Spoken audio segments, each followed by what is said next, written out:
Okay.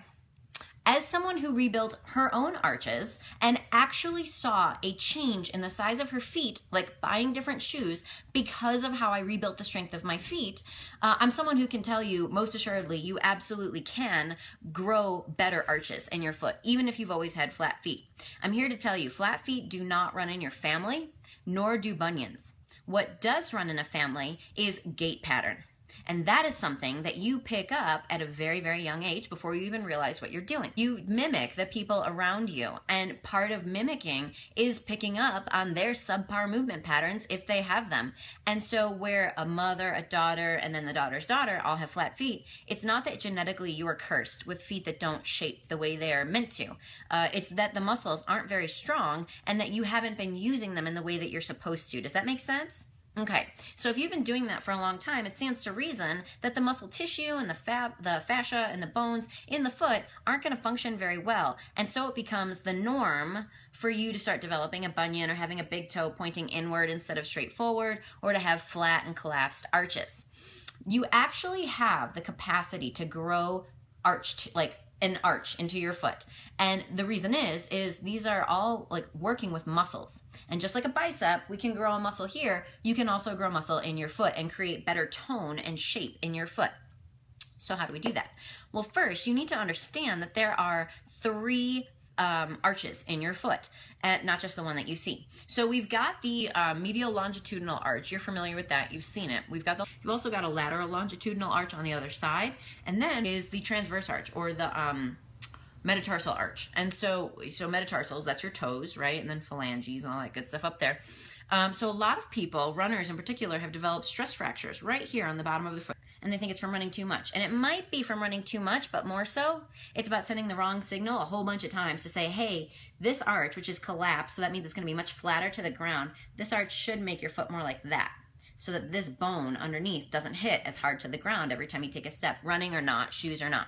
But when that arch goes away, now this part of your foot is going to be hitting the ground much harder. So you have to start to redevelop not only the arch that you see, the one that you think, oh, I have flat feet, but also the other arches in your foot. So we've pretty much covered the whole bottom of the foot. Why don't we just make the whole foot stronger, right? Right, exactly. Okay, so with these three arches, they work together to make like a dome for your foot. And if you know anything about architecture, which I don't, but I've learned a little bit about domes because of feet, because I love feet so much. But if you know anything about architecture, you understand at least the concept that domes are actually quite impressive architectural structures and actually can withstand quite a bit of load coming down on top of them. How cool is that you have one of those in your foot?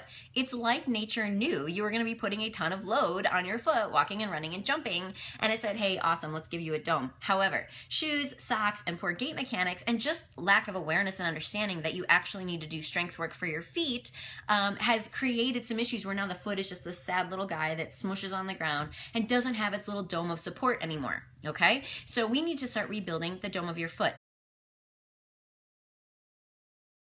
So you're going to press your toes into the floor, and then keeping your big toe pressed into the floor, you're going to lift all the little toes. Okay, and I want you to really keep strong pressure on this big toe. Then you're going to do the reverse. You're going to press all your toes into the floor, keep the little toes on the floor, and lift just the big toe. And as you do this, you're pressing really hard through here and trying to pull really hard through here. Getting those to a mastery level where you can do them quite well, 10 reps in a row, really squeezing as hard as you can, is a great start. There is a whole lot more that goes into strengthening the foot and the intrinsics, and you see that when you're in the Unbreakable Body and in some coaching with me.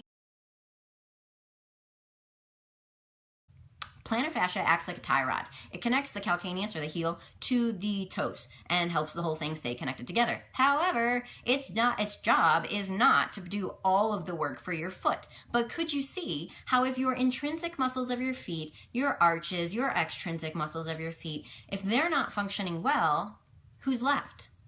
The connective tissue, which is what plantar fascia is. So your connective tissue then goes, well, I mean, all right, we'll take this load on for you and we'll handle more of the gait and landing mechanics and push-off mechanics that, you know, everybody else is supposed to be doing, but they're freeloaders and they're not. We'll do it, fine, no problem. But tissue can only take itself so far before it goes, hey, this doesn't feel so good anymore. You're using me a lot and I don't like it.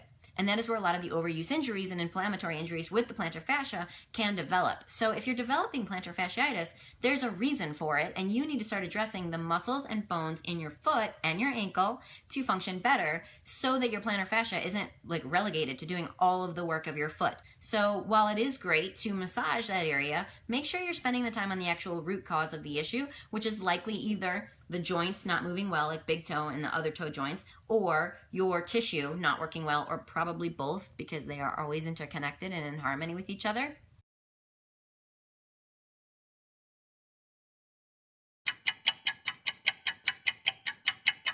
So the piriformis muscle is deep inside your butt, kind of where like the hip and the femur and the spine all come together. You see, we're already interrelating here. And part of its job is to provide stability for the femur and the hip kind of interplaying with each other. And it does do some work to generate a little bit of power, but mostly it's a great stabilizer, and then supportive of things like your bigger muscles like the glute max, the glute med, and so on.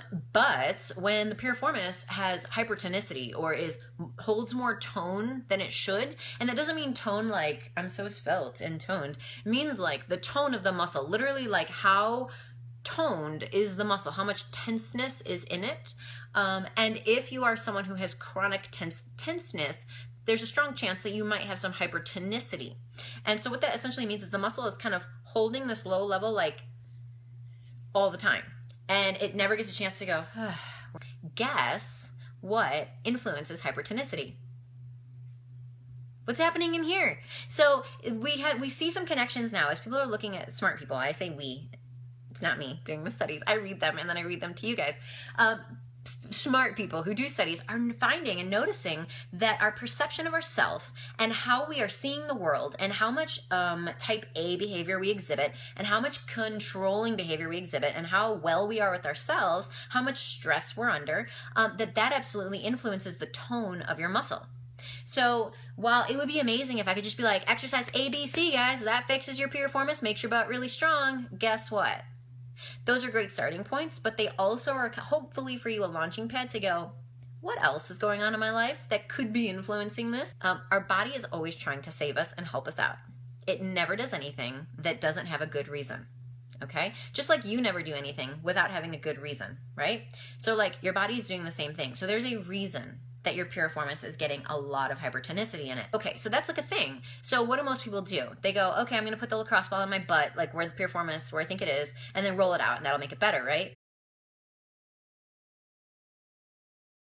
Another aspect of why maybe the piriformis gets overworked or gets too tight or doesn't work the way you want it to work could be because other small muscles in your glute complex aren't doing their job. And this is why squats and lunges are great, but if you don't have great neural drive... Neural drive, at its simplest, is your brain's ability to communicate with the muscles in your body. It does this via the nervous system. And if you have good neural drive, you'll use more of the muscle fibers in each muscle you have to do the task at hand. This also is true in opposition. If you don't have good neural drive, you will use less of the muscle fibers in various parts of your body, meaning you'll have less mobility, stability, control, and strength of that part of your body. Sitting at a desk for a long period of time, or any sort of injury that is like to the lower body, your brain has already kind of like devalued the glutes a little bit and moved some of that neural drive elsewhere so that you have better firing and support, because again, your body always wants to support you. If the glute muscles aren't going to be able to do it, your body will just go elsewhere to make that happen. Does that make sense? So that brings us to treadmills and why I am not a fan in any way, but not just because they're boring, but also that. Unless you are on like a curved treadmill, the tread moves your leg backwards at the back end of the step. And you're walking too, but the tread is also pulling you back, which means your glute doesn't have to do as much work to pull you into hip extension as it should. And that changes instantly how your hip flexors on the front, your psoas, your iliacus, and even part of your quad, how those work to then pull the femur forward for your next step, kind of the swing phase forward through to the plant phase and then pushing through again.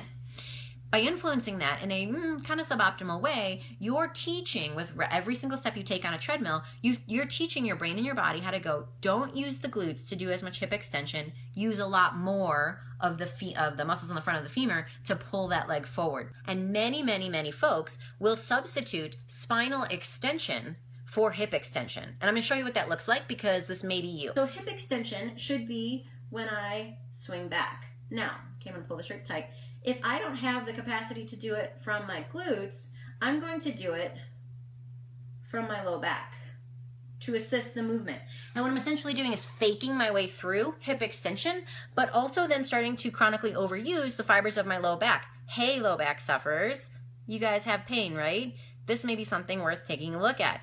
So you see, it's all like weaving and interconnected, and like, how do you pull this stuff apart? Well, we do. We're doing it right now.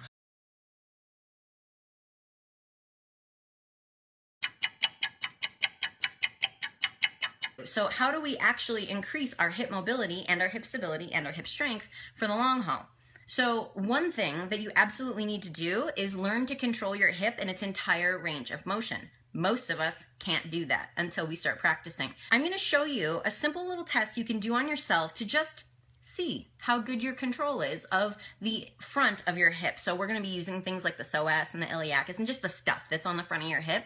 We're going to use that to see how much control you have of those tissues and areas of your front of your hip in their most short position. So let me show you how it looks. Find an object that's an appropriate height for you. This may not be the right height for you. I don't know what your right height is, but I'll give you some cues so you can figure it out for yourself.